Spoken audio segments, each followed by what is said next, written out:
Okay. In the name of Allah, the Beneficent, the Most Merciful, the Truthful, and the Most Just. May Allah's Salam Alaikum. We are thankful to Allah for allowing us to again meet with you for congregational prayer service and to be able to commune with you and remind you of the importance of the keeping up of prayer. And that is part of what helps us to remember our duty. And so we thank Allah for guiding us to that which gives us life, to that which brings us into unity.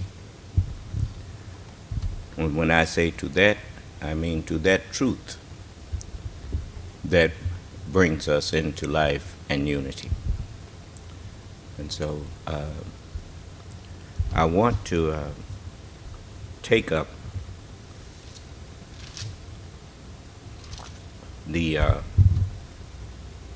this is very important in the 63rd chapter of the Holy Quran, where I was reading to you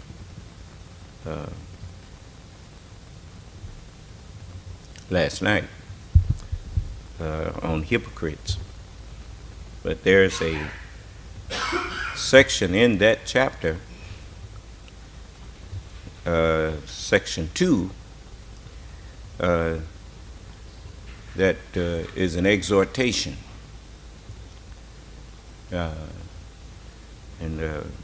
which is good advice.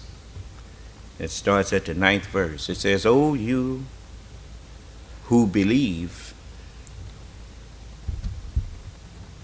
and there it is addressing itself to those who believe in the Son of Man. Remember, it says, "Whosoever believeth in him should not perish," in the Holy Bible. It says, "O you who believe in the Son of Man, let not your wealth nor your children divert you from the remembrance of Allah. And whoever does that, these are the losers of their souls." Do you understand? You notice, when you get lost, it is because you don't remember where you came from. You know, if you travel in the woods or travel any place, as long as you remember how you got there and was mindful of the turns that you took and made to get there, when you get ready to leave, you know exactly how to get out of there. You understand? But wealth, many times, I remember when I was in the FOI class, and the captain and the lieutenants, they always drilled into us, even if they didn't believe it. They drilled it into us. When temple time starts, everything else stops. Do you understand? That's what this verse is about. It says, "O you who believe, let not your wealth nor your children divert you from the remembrance of Allah, from the remembrance of the truth that has been shared with you." Do you understand? What is the duty of man? It didn't say to go make money and take care of your children. It says to fear God and keep his commandments. That's the duty of man. Because by keeping your duty to Allah, Allah takes care of what's dear to you. Do you understand? People think they doing Allah a favor. O soul that is at rest, meaning in the remembrance of Allah do hearts find rest. O souls that remembers Allah, return your attention to your Lord, pleasing Him, and thereby becoming well pleased with yourself and with everything that it has a connection to you. Do you understand? Because Allah knows best. When you see a person's hands working, the hands may be doing the work, but the instructor is the head. And everything that the head instructs the hands to do, if they function like they're supposed to, when the hands get through, the hands are pleased. The head is not going to instruct the hands to do something that's going to hurt the hand.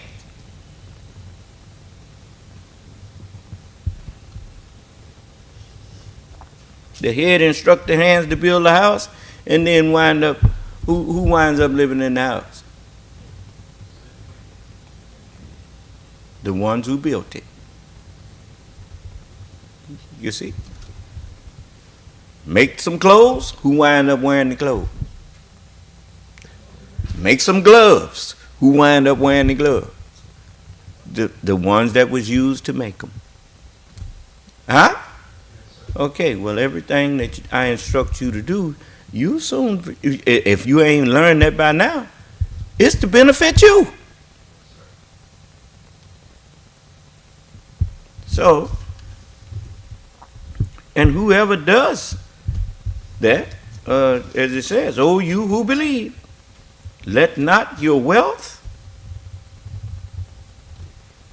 meaning, nor your desire to go out and seek wealth, divert you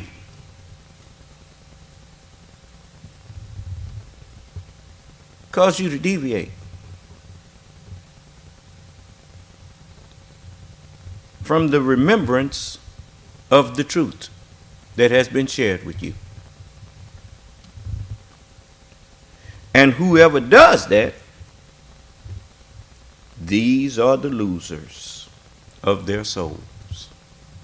Those who disbelieve, the disbelievers will not believe. Those who have lost their souls will not believe.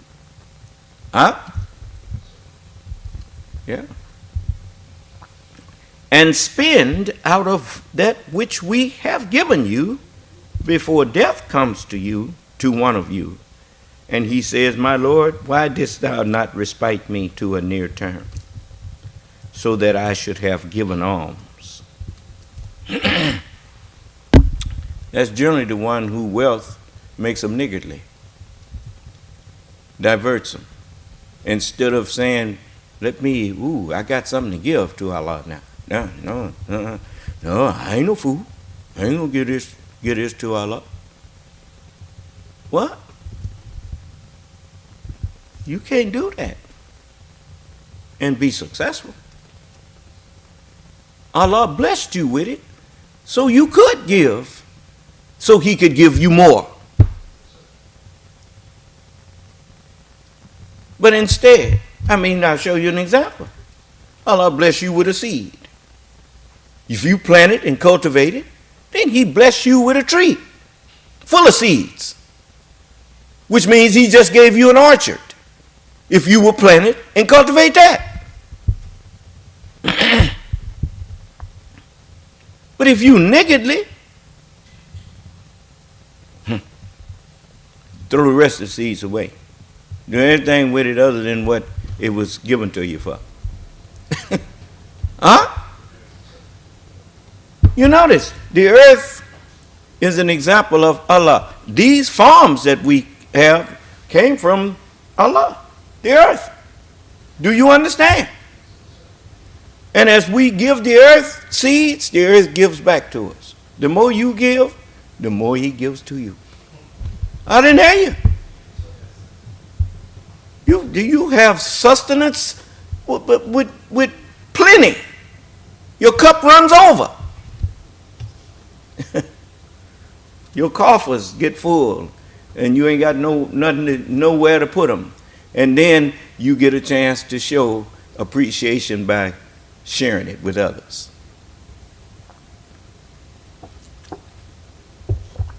So,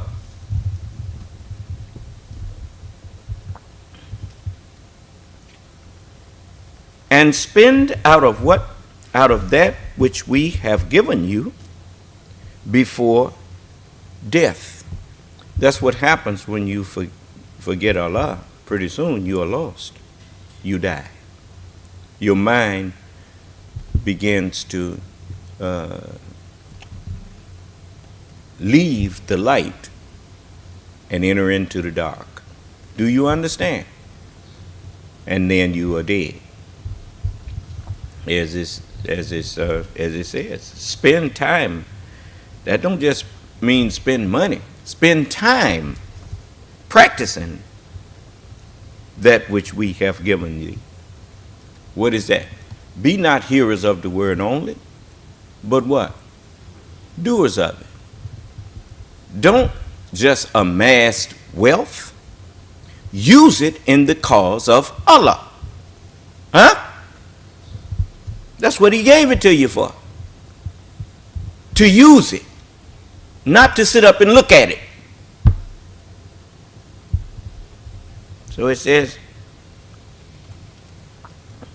and spend time out of that which we have given you before death comes to one of you, and he says, my Lord, why didst thou not respite me to a near term, so that I should have given alms? You wasn't going to give nothing. Do you understand? When I get this much, then I'm going to start giving. You ain't going to never have enough. Because you forgot. You robbed God. It's just like with this society here. You notice I tell y'all to pay your taxes, don't I? Okay. Why? Because you riding up and down the highway on roads that tax is paid for. Huh? If you didn't pay yours, well, you stealing. Likewise, tithes and offerings belong to the Lord. This world is a shadow of the world to come. Before you get your check, they take taxes out of it. They take tithes out of it. You don't even count your taxes as part of your money, because you know that goes to the government. You're not supposed to count my tithes as part of your money. You're supposed to take that out. If you don't have nothing else to give, you got them tithes. That belongs to me. Here you see me working for you 24/7. Well, how am I supposed to eat? How am I supposed to pay light bills and all this kind of thing?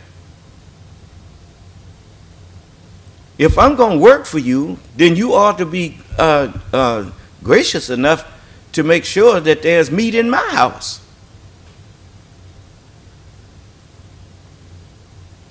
That's what I told the minister when the messenger was here.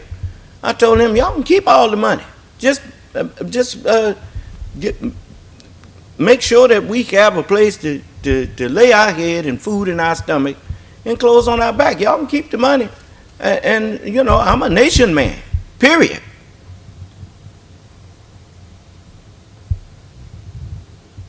This world it headed that way, but it didn't know how to do it. You join the military, they supply you with a place to live, they supply your clothes, they supply you food. And then they even give you a check. Do you understand? But you wouldn't have to give me no check, because I'm a patriot. I'm a nation man. All my needs was met. Food, clothes, and shelter. Now, what do you want me to do? That was all I needed, and I put my whole self in it.